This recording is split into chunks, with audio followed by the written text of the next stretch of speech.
Bonjour, la paix du Christ. Alors voici la deuxième partie du courrier du docteur Reinhard Munzert au commissariat de police allemand. Avant de poursuivre ma lecture, je voulais juste dire que tout à l'heure, je me suis rendue à, à, à une soirée, mais qui était annulée. Elle était annulée apparemment très tôt le matin, d'après ce que j'ai vu. Or, lorsque je suis allée sur la page pour vérifier justement dans la journée, pour vérifier l'heure des cours, etc., euh, l'information n'y était pas. C'est-à-dire, il est fort possible que j'étais sur une fausse page. C'est pour dire, euh, à vous qui ne connaissez pas le harcèlement global, pas seulement le harcèlement électromagnétique que je dénonce, mais le harcèlement global, c'est-à-dire on est emmerdé partout, hein, en gros. Voilà, ça peut aller loin. Voilà, donc je suis descendue pour rien. Et en remontant, déjà à l'aller, je me suis fait agresser cette fois-ci donc par cette criminalité crapuleuse qui est le harcèlement électromagnétique, agressé à distance par des tirs d'énergie pulsée et dirigés sur la cible que je suis. Nous sommes des milliers, vous êtes peut-être dedans aussi, sans le savoir. Donc à l'aller déjà, un peu, et au retour, alors avec une violence, sur ce beau boulevard de Cimier, que nombre d'entre vous peut-être reconnaîtront, euh, avec une violence vraiment crapuleuse. Et voilà. Il semblerait, selon certaines cibles, notamment la chaîne d'Elena Sagnol, où vous trouverez plein d'informations très concrètes aussi, techniques, il semblerait que nombre de cibles de cette high-tech criminalité, agressées à distance, ni vues ni connues, par des ondes pulsées, une personne, euh, eh bien, nous serions nombreux à...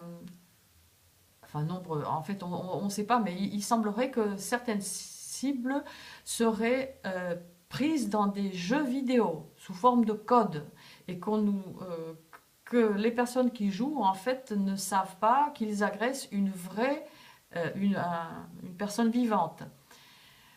Ou peut-être ils savent, on ne sait pas. Ceci m'évoque euh, une personne, un médecin, dont je sais aujourd'hui qu'elle est impliquée, qui, lors de la consultation, tout d'un coup, elle sort son téléphone et puis... Bon, enfin, de but en blanc. Au sortir de la consultation, je me suis fait agresser comme rarement auparavant. C'était la toute première année, j'étais abasourdie de toute façon, mais j'ai dû m'allonger dans ma voiture avant de pouvoir repartir. Voilà, parfois oui, moi aussi j'ai l'impression que certaines personnes alentour euh, rentrent dans soit dans leur téléphone, soit dans ce petit dispositif qui rappelle qui fait penser à un téléphone, mais qui est en fait un appareil pour agresser. Euh, qu'il rentre, j'ai l'impression qu'il rentre en effet un code. J'ai eu cette impression il y a longtemps de ça. Et donc ça a été confirmé par certaines d'autres cibles, dont Elena Sagnol. Nous finirons par savoir. Tout finit par se savoir. Voilà. Et comme si ce code qui rentre dans leurs appareils servait pour agresser plus tard. Et c'est assez terrifiant enfin terrifiant, c'est extrêmement douloureux lorsqu'il y a ce que je perçois comme des tirs croisés, quelque chose comme ça. Voilà. Les personnes qui circulaient autour de moi ce soir, nous sommes le 9 déjà, 9 février, mais tout à l'heure, encore le 8 février 2019, vers les 23 heures du soir, eh bien, vous vous reconnaîtrez peut-être. Voilà. Euh, bravo. Ouais, ouais. À combien vous vous y mettez pour agresser une personne de mon âge? Hein, parce que souvent ils sont jeunes, c'est vrai, ils sont... Voilà. Un jeu fabuleux que d'agresser une vraie personne. Une personne vivante. Voilà. Eh bien, écoutez, je continue la lecture de la lettre, de la notice d'information du docteur Reinhard Munzert, que vous aurez de toute façon un lien dans la description. Je le mets pour ceux qui n'aiment pas lire. Et d'ailleurs, tout est fait pour que les gens n'aiment pas lire. Je m'en rends compte régulièrement lorsque je fais de la sensibilisation avec ma voiture, dont vous avez pu voir l'état dans une de mes vidéos aussi. Elle me sert de support de sensibilisation. Et c'est vrai, je me suis aperçue beaucoup de fois que, surtout des jeunes, quand je leur dis allez lire sur la lunette arrière, vous avez une petite explication. Ah oui, il faut lire, mais qu'est-ce que c'est? Expliquez-nous. Voilà. Donc pour ceux qui n'aiment pas lire. Donc voilà, nous avons vu dans la première partie de ce courrier du docteur Reinhard Munzert, qui est adressé à tous les commissariats, ou à beaucoup de commissariats de police en Allemagne, nous avons vu qu'il décrit cette criminalité, il dit ce que c'est, qui sont les cibles, pourquoi c'est pratiqué, comment c'est pratiqué, et il a évoqué également le fait que c'est une criminalité, bien sûr, qui peut... ce sont des armes, les armes à énergie dirigée, qui font ça, que ces armes peuvent tomber entre les mains des terroristes. Et qu'en Allemagne, on s'en est préoccupé en 2001 déjà. Et il évoque également, dans cette première partie que je vous ai lue, le fait que les cibles sont prises, dans ce que je suis prise moi-même aussi, dans un harcèlement global. Global. C'est une chose absolument inimaginable, impensable. Et mon copain Hergé, il le décrit très très bien. Cet harcèlement qui nécessite d'énormes moyens humains et techniques pour détruire une personne. Nous sommes en France, nous sommes en 2019 et c'est une criminalité planétaire aussi, mais qui est dénoncée de plus en plus.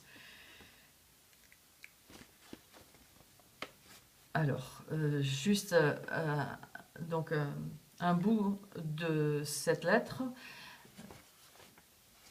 Je devrais le faire je vais devoir le faire en 3 parties probablement. Voilà. Donc, Dr. Reinhard Munzert, dans sa lettre en allemand, qui a été traduite par Rudi Andria, une cible aussi depuis les années 2000, Dr. Munzert dit: tout bien considéré, la stratégie vise à déclencher la conviction que tout n'est que problème de la personne en question. Voilà, comme si cette personne n'avait pas toutes ses facultés. Les procédures du crime pourraient aussi être expliquées à partir des événements complètement normaux. C'est la fameuse plausible deniability. Tout doit être... tout doit apparaître, tout ce qui arrive à la cible doit apparaître comme ce qui arrive à tout le monde. Mais c'est en fait l'accumulation de ce qui lui arrive qui fait qu'il y a quand même un souci. Même lui l'admet. Mais il faut le prouver et c'est extrêmement difficile. Voilà. Donc nous avons affaire à cette nouvelle forme de high-tech criminalité organisée, en une bande énorme organisée, au développement grave et dangereux de portée nationale. Ce n'est en aucune circonstance le cas d'une personne isolée, lorsqu'elle peut être torturée et assassinée sans obstacle, en toute liberté, dans notre pays. Nous sommes donc en Allemagne.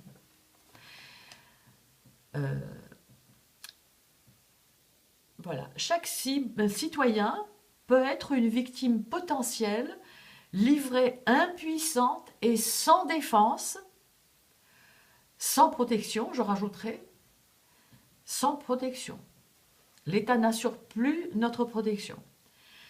Donc livré aux criminels bestiaux, exactement comme nous le sommes déjà actuellement. Nous étions en 2004 à ce moment-là.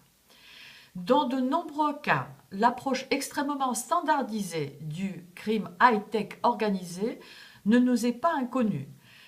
La victime ciblée est, en général, irradiée d'abord à partir des immeubles, ensuite à partir des voitures ou des fourgonnettes en stationnement.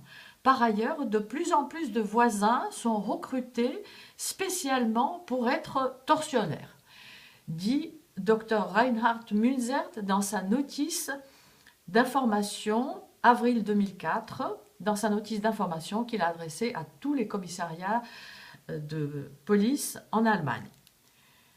Vous pouvez encore vous reposer tranquillement en dehors de votre maison, poursuit-il.